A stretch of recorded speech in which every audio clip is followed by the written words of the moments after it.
WWE 2K24 news is upon us, man, and we're here today talking about 8 massive details that you might have missed and that I want to go on ahead and talk about with y'all. Before I get into this, I want to talk about the WWE 2K24 giveaway. All you have to do is follow the instructions on the side of the screen and subscribe to the channel. Make sure you do that and you will be eligible for a free copy of WWE 2K24. And before I get into this video, I want to give a quick shout out to Kiro Valentine. Y'all make sure to go check him out for pointing out this interview to me, and WrestleZone for putting out this interview as well. Let's go on ahead and start off with number 1, the quick save feature. I think that this is going to be very cool, and the way that it seems is like if you're in the middle of creating a wrestler and you need to turn off your console and do something, you can actually save and pause where you're at and come back to it. So kind of how like the quick resume works on Xbox, where you can leave the game, turn off your Xbox, come back, and you can turn the Xbox back on and you'll be right where you left off. And I think that's really cool, and I think that's really good for the game as well. And I think that's something that when the game crashes or something like that, that feature will be there to recover what you lost. And I think that that is a very nice feature, and nice addition to the game, especially when the game crashes. Number 2, this is a big one, and it's nothing confirmed yet, but it's a small detail that was talked about, and it's about my faction possibly you being able to grind and get that model, and you're able to use it around the game and do whatever you want to do with it. Very briefly, just going to show you what Lionel Jenkins said. Announced anything yet, but let's just say that we hope to, please people with a future announcement. So I think they're using my faction models in WWE 2K24 all around the game, that I'm able to take an attire and put it in universe mode or play exhibition. I think that's the best thing you can do. I think that that'll actually help the mode grow, because there are so many players that have that perception of the mode where they don't even want to touch it. But if they tell you you can grind for this and you can spend money, do whatever you want to do to unlock the card, but you can take the attire and that model into the game and use it anywhere you want, I think that's one of the biggest incentives for players, because as you guys know, when it comes to wrestling, attires are very important, and that's something that we look forward to. Maybe an attire from like 10 years ago that they might put in. This year they put the big POA Pump attire in WWE 2K23 my faction, but nobody was able to use it in exhibition universe mode because it was locked in, and that really sparked some outrage in the community. And I think that they finally might have listened, but they haven't announced anything fully yet. So I think that's going to be a big one. Another big feature is that universe mode will support every match type. As you guys know, double title match, that wasn't in universe mode. I know that they like to keep certain things out because sometimes it may not match up with the code, or universe mode might not be able to fully support it because it already has so much going on. But the fact that this mode will support every single match type that they're putting in this year, as Lionel Jenkins said, I think that's going to be really cool. You guys can check out what he said right here as well. And also supporting all of these new match types, right, within universe, I think is extremely important, and also difficult for us, right, because of the way that universe is structured. If we can actually go on ahead and do an ambulance match, or you can do a loser leaves town match and put them in an ambulance match, that would be dope. Or even a casket match. That's really cool that it is supported in universe mode, and I think that that's great for the game. And double title matches are back this year, and run-ins for the cash-in Money in the Bank, like that's all part of universe mode. We just have to see if it's not buggy or not, because it really seems like universe mode looks like it's going to be great, and then it's buggy, and then it's like not what we were expecting. But I do have a universe mode video on the way, so you guys make sure to stay tuned for that as well. Another big feature is the fact that there's a ramp camera. You guys can check out what Brian Williams said about that right here. The ramp facing camera is making a return. We'll be able to experience this year as well. It'll be an option that players can turn on and off, but it is making a return in 2K24. And also like with Gauntlet too now, right? So it's just like seeing like who's coming down the ramp. I would say like to me it's just one of those presentation qualities that you're just like, you just like it changes the look of the game, and it just makes it look a little different in a good way. And it really does reinforce it. I think one of the things that I love about it is that it makes choosing the arena you fight in that much more important, because now you're seeing the stage area. It's like you're getting that visual.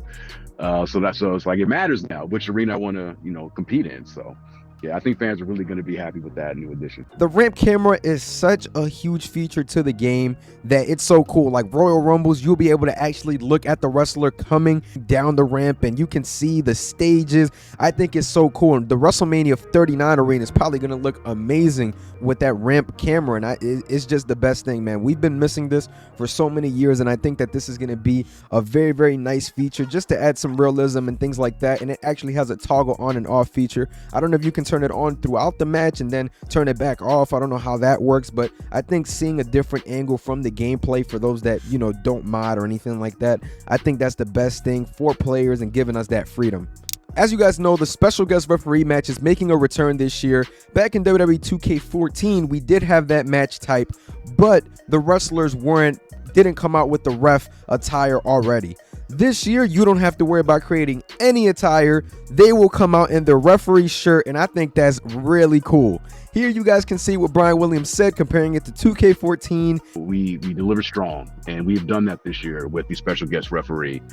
I'm sure you remember playing, speaking of 2K14, that match type was in 2K14, and I think one of the most obvious differences you'll notice in this year's iteration of the match type is that when you select that ref, you know, whether it's Cody Rhodes or Bianca Belair, and you launch into the match type, that special guest ref will automatically be outfitted in referee attire, letting there be no mistaking who is officiating this match. And that's not to say to go along with all the functionalities inherent of being the ref, of counting pins, rope checks, you know, ring out counts, all those things you know players will have, you know, to enforce or not enforce as they, you know, see fit.